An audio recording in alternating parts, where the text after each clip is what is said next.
Hi, in this final video on expanding out two brackets, we're going to deal with when we multiply two brackets when you've got a reciprocal term, so something over x.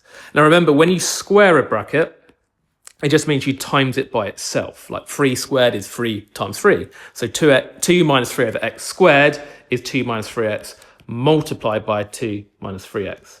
Remember, when two brackets next to each other, well, when any two things are next to each other in algebra, it means that you multiply them together.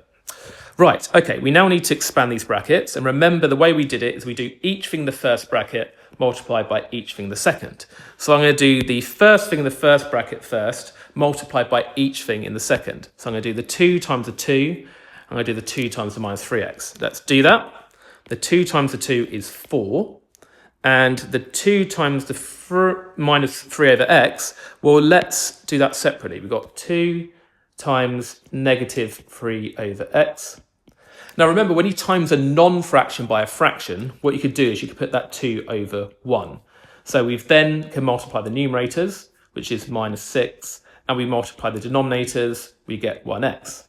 And in general, if you didn't have that over 1, you can just think of it as that non-fractional thing only affects the numerator. So the 2 times negative 3 is minus 6, and then it's just over the x. So we've got minus 6 over x. And now we do the second thing in the first bracket multiplied by each thing in the second. So we do the minus 3x times the 2 and the minus 3x times the minus 3 over x. Now, minus 3 over x times 2, we already did that, but just the other way around. That's just going to be minus 6 over x again. But now we've got negative 3 over x times negative 3 over x. Well, note that's going to be positive because negative times negative is positive. So what is 3 over x times 3 over x? Well, the 3 times 3 is 9, and the x times x is x squared. So it's going to be plus 9 over x squared. Now, finally, we can collect like terms. We've got that 4 at the front. This is a constant term. It has no variables in it. And there's no other constant terms.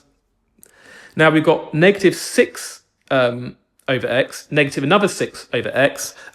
They have the same denominator of x, so we just do minus 6 minus 6. That's going to be minus 12 over x. And then we've got that 9 over x squared term. Now we could combine into a single fraction, but there's no need to. It just said expand and simplify, and that's in a sort of nice simple form. So that is the final answer.